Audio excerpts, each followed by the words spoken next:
प्यारे बच्चों, आज हम आपके कक्षा 7 का संस्कृत का जो तीसरा पाठ है स्वावलंबन, तो इसका अभ्यास करेंगे। तो इस पाठ में जो है कुछ संख्यावाची शब्द भी आए हैं। संख्यावाची शब्द मतलब कि संस्कृत की गिनती, तत् एतत् शब्दों का जो प्रयोग है वो भी इसमें बताया गया है। तो एक छोटी सी कहानी टाइप में है, तो इसको आप समझें कि कृष्णमूर्ति ही श्रीकंठश्च मित्रे आस्ताम। कृष्णमूर्ति और श्रीकंठ दोनों जो है आपस में दोस्त थे, मतलब कि है ना। श्रीकंठस्य पिता समृद्ध आसीत्। श्रीकंठ के पिता जो थे वो समृद्ध थे। अतः तस्य भवने सर्वविधानि सुख साधनानि आसन। इसलिए उसके जो भवन है उसमें सभी तरह के सुख साधन थे। तस्मिन् विशाले भवने ४० स्तंभासन। तो उसके जो घर में 40 खंबे थे, मतलब इतना बड़ा घर था कि उसमें 40 खंबे थे। तस्य 18 प्रकोष्ठेषु 50 गवाक्षः। और 18 बड़े बड़े कमरे थे, है ना।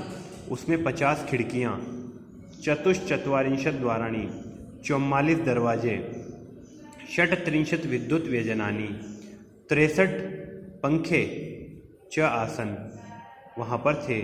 तत्र 10 सेवकः निरंतरम कार्यम कुर्वन्ति। इसमें वहाँ पर 10 सेवक निरंतर कार्य करते रहते थे। परम कृष्णमूर्तेः माता पिता च निर्धनो कृषक दंपति।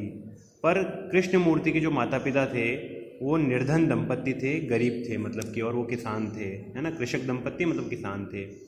तस्य गृहम आडंबर विहीनम साधारणम च आसीत्। उसका जो घर है वो आडंबर से रहित था, यानी उसमें ज़्यादा कुछ था नहीं, कमी सामान थे, और बहुत साधारण घर था उसका, कृष्ण मूर्ति का, है ना। और श्रीकंठ का घर बहुत बड़ा था, उसमें बहुत बड़े बड़े कमरे वगैरह भी थे, है ना।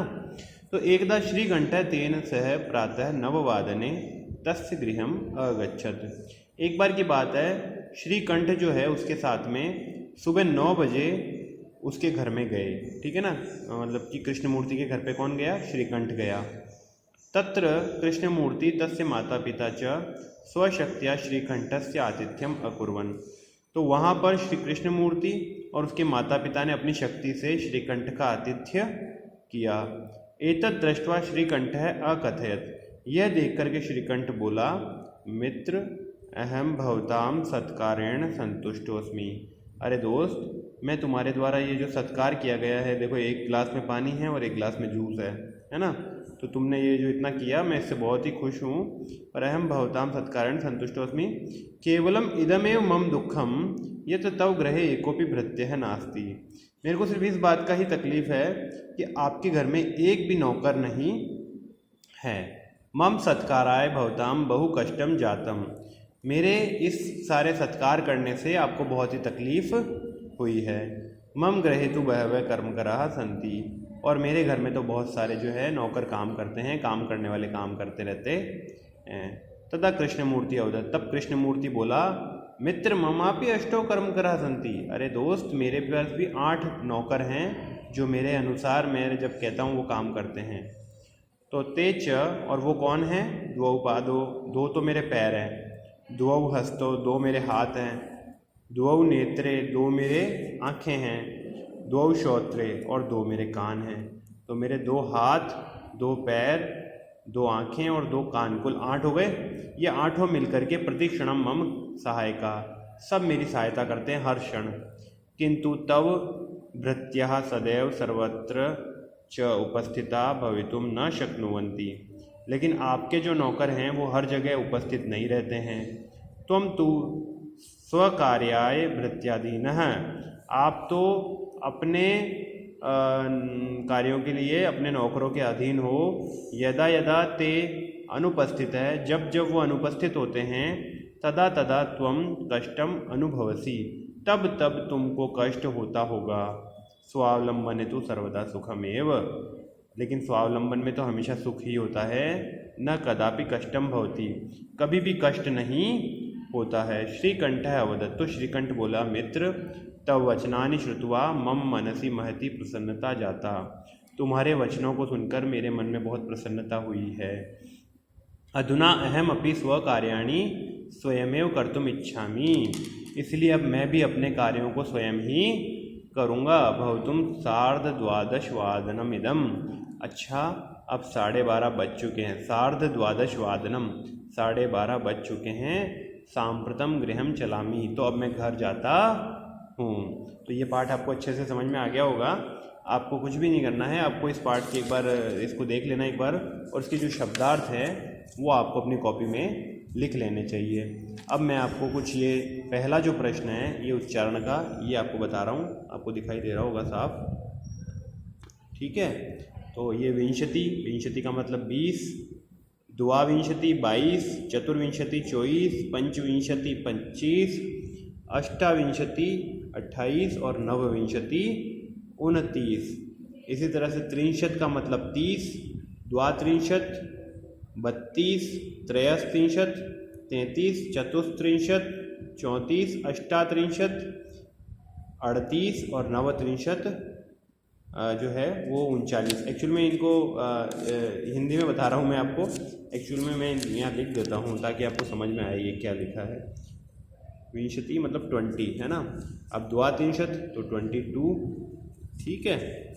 चतुस्त्रिंशत मतलब कि 24, पंचविंशति, पंचविंशति का मतलब हो गया 25, और अष्टाविंशति 28, नवविंशति 29।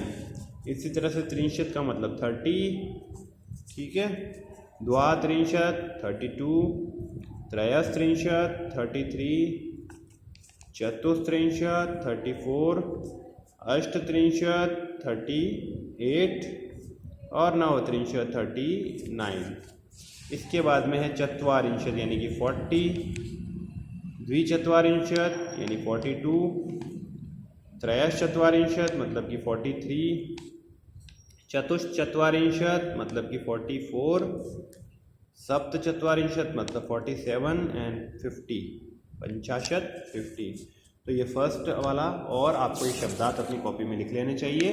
इसके बाद जो होमवर्क है वो मैं आपको जो है PDF के रूप में या जैसे भी होगा मैं आपको भेज दूंगा। एक चीज़ और आप कर सकते हैं खुद ही, वो है ये ध्यातव्यम। इसके अंदर क्या है कि पहले आप जैसे शब्दार्थ कर लेंगे, सबसे पहले फर्स्ट जब थर्ड लेसन करने लगेंगे सबसे पहले आप शब्दार्थ कर लेंगे, बुक आपके पास में है, बुक में से कर लेंगे। उसके बाद में ये फर्स्ट क्वेश्चन उतार लेंगे और इसके आगे ये इस तरह से लिख लेंगे, है ना, ठीक है।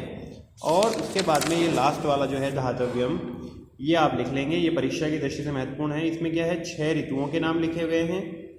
तो 6 ऋतुएं कौन सी होती है, वसंत, ग्रीष्म, वर्षा, शरद, हेमंत और शिशिर।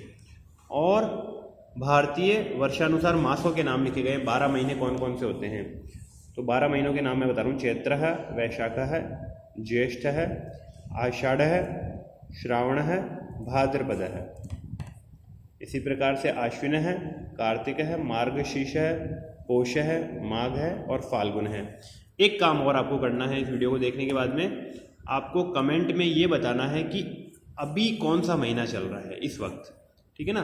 तो आज आप जैसे जब इस वीडियो को देख रहे हैं तो आप अपने, अगर आपको नहीं पता है हिंदी महीनों में कौन सा महीना चल रहा है, ऐसा नहीं आपने लिख दिया कि साहब अभी तो जो है जुलाई का महीना है, नहीं, हिंदी महीनों में आपको ये बताना है कमेंट करके कि कौन सा महीना चल रहा है इसमें से। तो अगर आपको नहीं पता हो तो आप अपने मदर से या अपने घर में जो बड़े हैं, दादी वगैरह से पूछ सकते हैं, वो आपको बताएंगे, वो आपको लिखना है, ठीक है ना, कमेंट बॉक्स में। तो आज की वीडियो में इतना ही। थैंक यू बेटा।